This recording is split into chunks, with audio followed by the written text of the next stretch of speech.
কিন্তু আমার কাছে খবর আছে যে নওশাদ বেশি চালাকি করছে। যদি নওশাদ এই ভুল করে তাহলে নওশাদকে ভাঙড়ে কিভাবে হারাবো নওশাদ ঠিক টের পেয়ে যাবে। তৃণমূলের সাপোর্ট পেলেও নওশাদ আর দ্বিতীয়বারের জন্য এমএলএ হবে না। একদম ঠিক, এটুকু বলে দিন। উনি এই যে বড় বড় মিথ্যা কথা বলছে দাড়ি রেখে আর মাথায় টুপি দিয়ে, ব্যান্ড হয়ে গেছে হুমায়ুন কবির বাংলার ভোটারদের কাছে। আমি করছি না, নওশাদ করছে, গোপনে কার কার সাথে মিটিং করছে সব খবর হুমায়ুন কবিরের কাছে আছে। সময় আসলে ওপেন করে দেবো। যে লোকটা নবী সাহেবের সুন্নত রেখেছে মুখে, রাজনীতির বিধায়ক হয়েছে, দলের চেয়ারম্যান হয়েছে, যে রাত্রি 12টা থেকে 2:30 পর্যন্ত আমার সাথে মিটিং করে তারপরে যে বলে যে আমার সাথে কোনো কথা হয়নি, সে আবার রাজনীতির নেতা কিসের? এই ধরনের দ্বিচারিতা মমতা ব্যানার্জি করতে পারে, নওশাদ করতে পারে, হুমায়ুন কবির কোনোদিন করবে না। টিএমসির কাছে দর বাড়াচ্ছে। উনি ওই দিন দেখা করেনি, আমার কোনো দুঃখ হয়নি, আমি তো দেখা করার জন্য যাইনি। আমি ওইখানে বাড়ির পাশে ইব্রাহিম সিদ্দিকের কাছে গেছি, তাই সৌজন্য বাড়িতে গেছি, হয়নি কিছু। যদি নওশাদ যদি আমাকে কোথাও ডাকে চলে যাব, আমার কোনো ইগো নাই, কাউকে আহ্বান জানাবো না। ও কি সিয়ানাগিরি পেয়েছে? ও বিরাট বড় খেলোয়াড় হয়ে গেছে, বিরাট বড় খেলোয়াড় একদম। আমার তো কোনো ব্যাপার না, হয় ছক্কা মারবো আর না হয় বোল্ড হয়ে। কাউকে আহ্বান জানাবো না।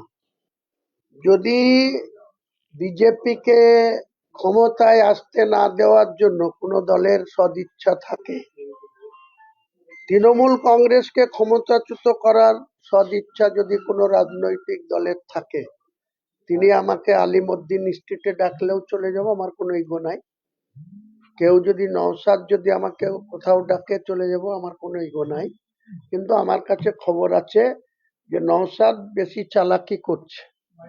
সে আমার সঙ্গেও কথা বলছে, পাশাপাশি টিএমসির সাথেও সিট শেয়ারিং করার জন্য বসছে।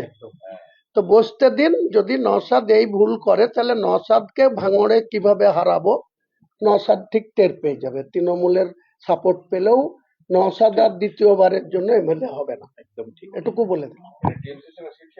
কোর্ট আমি করছি না, নওশাদ করছে, গোপনে কার কার সাথে মিটিং করছে সব খবর হুমায়ুন কবিরের কাছে আছে। সময় আসলে ওপেন করে দেবো। আর কটা হ্যাঁ, 1 তারিখ আসতে কতদিন? হ্যাঁ, নওশাদ যদি তৃণমূলের সঙ্গে জোট করে আপনি হারাবেন? এক নিশ্চিত ভাবে হারাবো, মানুষ হারাবে। নওশাদ এতদিন তৃণমূলের প্রশাসনের কাছে দুবার অ্যারেস্ট হয়েছে। নওশাদকে ভোট দেওয়ার অপরাধে কিছু না হলে ভাঙড়ের 100টা ফ্যামিলি মিথ্যা কেসে আসামি হয়ে আছে। সেই সব লোকরা কালকেও আমার সাথে ওই একটা জায়গাতে 50টা ছেলে দেখা করেছে, আজকে আবার 100টা ছেলে দেখা করবে। বলছে এ যদি এটা করে একে যে কিভাবে হারাবো, আপনি শুধু আমাদের একটু সাপোর্ট দিয়ে। নালাম ভাই ওয়েট করো। কারোর জন্য কিছু খবর থাকলেও আপনাকে বলবো না, আপনি শুধু ওয়েট করেন 1 ফেব্রুয়ারির জন্য। আর কটা দিন? 1 তারিখ অব্দি ওয়েট করেন। বললাম তো ওটা বলবো না, বলছি তো আপনাকে। কথা বলেছে কিনা, ও তো দাড়ি রেখেছে, আমি দাড়ি রাখিনি, টুপি মাথায় দিয়ে রাখে। একবার জিজ্ঞেস করেন না যে তুমি হক কথা বলো। কিসের ভয়? যে লোকটা নবী সাহেবের সুন্নত রেখেছে মুখে, রাজনীতির বিধায়ক হয়েছে, দলের চেয়ারম্যান হয়েছে, যে রাত্রি 12টা থেকে 2:30 পর্যন্ত আমার সাথে মিটিং করে তারপরে যে বলে যে আমার সাথে কোনো কথা হয়নি, তো সে আবার রাজনীতির নেতা কিসের? এই ধরনের দ্বিচারিতা মমতা ব্যানার্জি করতে পারে, নওশাদ করতে পারে, হুমায়ুন কবির কোনোদিন করবে না। হুমায়ুন কবির হ্যাঁ কে হ্যাঁ বলতে জানে, না কে না বলতে জানে, তাতে কিছু পরোয়া নেই। হ্যাঁ, কোথাও তা কেন বলবো আপনাকে? ওকে জিজ্ঞেস করেন না যে হুমায়ুন কবির বলছে রাত্রি 12টা থেকে 2:30 পর্যন্ত হুমায়ুন কবিরের সঙ্গে কোথায় ছিল, জিজ্ঞেস করেন না। যদি সৎ সাহস থেকে বলবে, আর যদি না বলে, যদি বলে হয়নি, তখন প্রুফ আনবো সামনে। কোন গেট দিয়ে ঢুকেছে, কতক্ষণ থেকেছে, কোন লিফট দিয়ে নেমে গেছে, সব আছে, দিয়ে দেবো।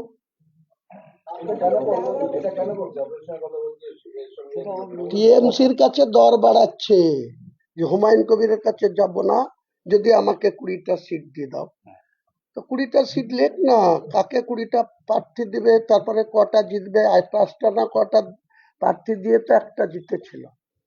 তো যাক না, পচা আলুতে যদি বস্তায় ঢুকে তা সব আলু পচে যায়, তেমনি ও আবার পচে যাবে। ভাঙড়ের বিধায়ক হওয়ার দ্বিতীয়বারের জন্য স্বপ্ন ওর ভঙ্গ হয়ে যাবে। না, আপনার কাছে ওনার কি ডিমান্ড ছিল? 2.5 ঘন্টা মিটিং তো নিশ্চয়ই আসন বাড়াবাড়ি নিয়ে বা কোনো আলোচনা হয়েছে? কোনো কিছু আলোচনা হয়নি, সেই জন্য হয়েছে তিনি যা বলেছেন আমি সেটা এগ্রি করেছিলাম।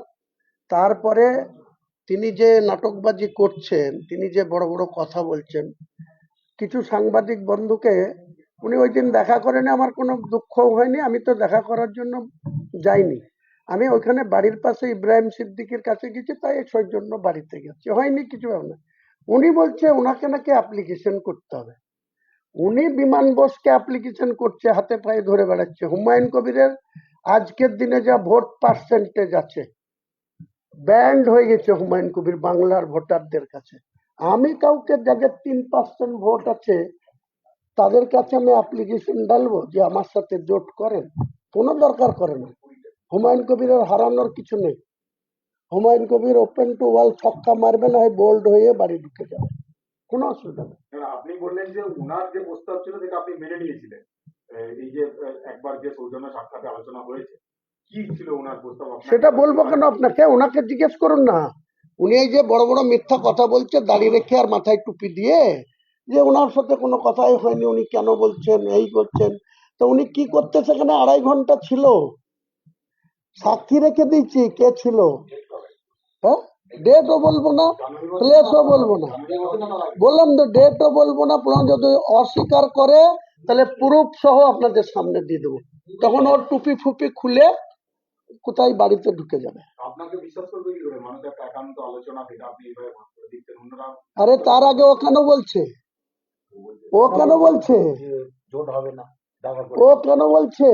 আমার সঙ্গে একরকম কথা বলে আসছে, তারপরে কোন তন্ময় ঘোষ না কোন ঘোষের সাথে কোথায় রাতের অন্ধকারে যেয়ে চুক্তি করছে। ও কি সিয়ানাগিরি পেয়েছে? ও বিরাট বড় খেলোয়াড় হয়ে গেছে, বিরাট বড় খেলোয়াড় একদম। আমার তো কোনো ব্যাপার না, হয় ছক্কা মারবো আর না হয় বোল্ড হয়ে বাড়িতে ঢুকে যাবো। কারো তেল মারতে যাওয়ার পার্টি হুমায়ুন কবির না। আর হুমায়ুন কবির ডবল সিটে কন্টেস্ট করবে, ডবল সিটেই 50,000-এর মার্জিন রেখে জিতবে, দেখে নেবেন কাউন্টিং এর দিন। কোনো শক্তি নাই যে হুমায়ুন কবিরকে ভোট থেকে হারায়। ও শুভেন্দুরও নাই, মমতারও নাই, অভিষেকেরও নাই। পাল্লা শুকনা। বেলডাঙ্গাতে তো প্রায় 42% হিন্দু ভোটার আছে, 58% মুসলিম ভোটার। তাহলে সেখানে হিন্দু হিন্দু করছে শুভেন্দু যাক। ঠিক আছে।